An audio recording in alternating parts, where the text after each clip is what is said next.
बहरहाल रुख करेंगे उत्तर प्रदेश का। यहां पर कल कोरोना के 62 नए मामले सामने आए हैं।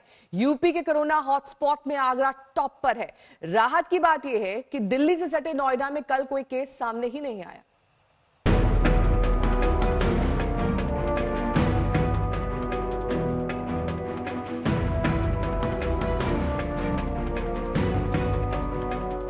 फिरोजाबाद पुलिस में हड़कंप है। 14 अप्रैल को यहां की रामगढ़ थाना पुलिस लॉकडाउन तोड़ने के इल्जाम में एक युवक को पकड़कर थाने लाई थी।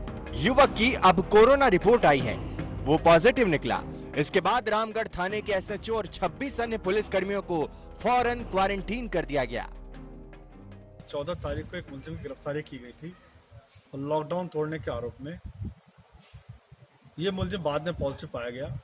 इसका नाम हाशिम है और जब उसे पॉजिटिव के बारे में उसके होने का पता चला तो एहतियातन उस शिफ्ट में जो थाना में जो भी कार्यरत कर्मचारीगण थे इंक्लूडिंग एसएचओ सभी को क्वारंटाइन किया गया है। हड़कंप बरेली पुलिस में भी है। यहाँ 55 पुलिस कर्मियों को क्वारंटीन किया गया है। ये पुलिसकर्मी छुट्टी लेकर अपने घर गए थे, लेकिन लॉकडाउन की वजह से देरी से ड्यूटी पर नहीं आए। ये सभी पुलिसकर्मी उन शहरों से आए हैं जहाँ से कोरोना केस सामने आए हैं, इसलिए एहतियात के तौर पर यह कदम उठाया गया है। हमारा बरेली में अभी एक भी कोरोना के पेशेंट नहीं, अभी हम ग्रीन जोन में हैं। तो उन लोगों को एहतियात के तौर पे हमने जिला अस्पताल भेजा, वहाँ पर उनका सैंपल लिया गया। सैंपल लेने के बाद में उनका जो टेस्ट है निगेटिव आया, लेकिन फिर भी एज पर रूल उन्हें जो है होम क्वारंटाइन के लिए 14 दिन के लिए उन्हें रख दिया गया है। गौरतलब है कि इससे पहले मुरादाबाद के नागफनी थाने के 73 पुलिस कर्मियों को एहतियातन क्वारंटीन किया जा चुका है। इस बीच में यूपी में कोरोना के मामले लगातार बढ़ते जा रहे हैं। कल यूपी में कोरोना के 61 नए केस सामने आए थे। इसे मिलाकर देश के सबसे बड़े सूबे में कोरोना केस 1510 हो गए हैं। अब यूपी के कोरोना हॉटस्पॉट शहर की बात करें तो 335 कोरोना संक्रमितों के साथ आगरा में महामारी का सबसे बुरा असर है। राजधानी लखनऊ में भी 174 केस आ चुके हैं। दिल्ली से सटे नोएडा में 103 केस मिले हैं। सहारनपुर, मुरादाबाद और कानपुर भी कोरोना संक्रमण के मामले में शतक की ओर बढ़ रहा है।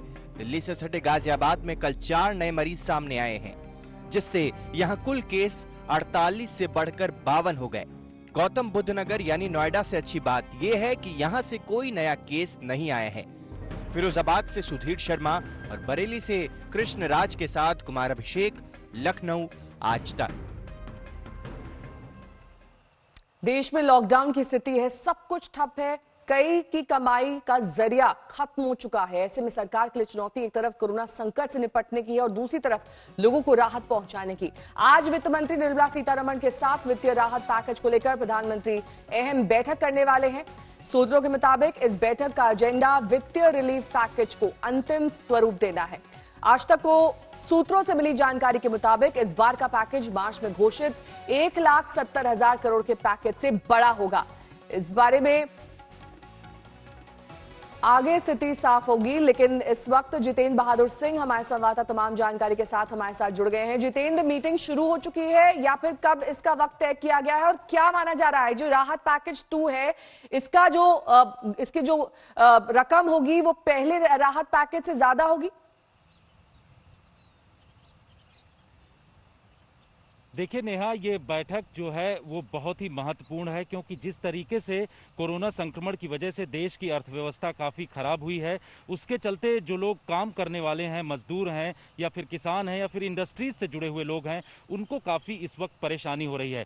इस बार का जो प्रोत्साहन पैकेज दिया जाएगा जो दूसरे चरण का होगा, जिसमें ये कहा जा रहा है कि एमएसएमई सेक्टर से जुड़े हुए जो लोग हैं उनको दिया जाएगा इस तरीके का प्रोत्साहन पैकेज, और इसका फायदा उन इंडस्ट्रीज को होगा जो कि बंद पड़ी हुई हैं, जहां पर काम किसी भी तरीके से नहीं हो रहा है। तो ये मीटिंग महत्वपूर्ण है आज निर्मला सीतारमण की प्रधानमंत्री के साथ, और उसमें ये तय किया जाएगा कि जो अलग अलग टास्क फोर्स बनाए गए थे, जो अलग अलग मंत्रालयों से इस वक्त बातचीत कर रहे हैं, उस टास्क फोर्स के जरिए जो रिपोर्ट आई है उसमें कितना राहत पैकेज दिया जाना चाहिए, क्योंकि लॉकडाउन 2 शुरू होने के बाद इंडस्ट्रीज पूरी तरीके से चरमरा गई हैं और उनकी तरफ से ये मांग की जा रही है कि किसी बड़े राहत पैकेज की घोषणा की जानी चाहिए। जो मार्च के महीने में 1,70,000 करोड़ रुपए के राहत पैकेज की बात घोषणा की गई थी, जिसमें अलग अलग जगहों पर जो किसान, मजदूर या फिर जो ऐसे लोग थे जिनको डायरेक्ट बेनिफिट दिया गया था, उससे अलग ये राहत पैकेज होगा और ये बताया जा रहा है कि ये उससे बड़ा हो सकता है।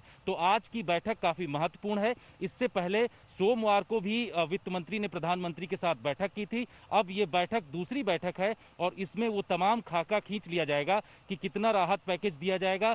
साथ ही ये भी जानकारी मिल रही है कि राहत पैकेज खासतौर पर एमएसएमई सेक्टर के लिए होगा, जहां पर जो इससे जुड़े हुए जो इंडस्ट्रीज हैं उनको काफी नुकसान हुआ है और अलग अलग जो आर्थिक मामलों से जुड़े हुए जो लोग हैं वो भी ये मांग कर रहे हैं कि अगर इस सेक्टर में पैकेज नहीं दिया जाएगा तो बहुत ही ज्यादा नुकसान हो जाएगा और देश की अर्थव्यवस्था चरमरा जाएगी। साथ ही ये भी कहा जा रहा है कि जो पीएचडी की तरफ से ये मांग की गई है कि ये कहा जा रहा है कि जो जिले ऐसे हैं जो ग्रीन जोन में है, करीब 356 के आसपास जिले हैं, उसमें काम शुरू किया जाना चाहिए जो इंडस्ट्रीज छोटी छोटी वहां पर मौजूद है। बहुत बहुत शुक्रिया जितेंद्र, तमाम जानकारी के लिए आपका।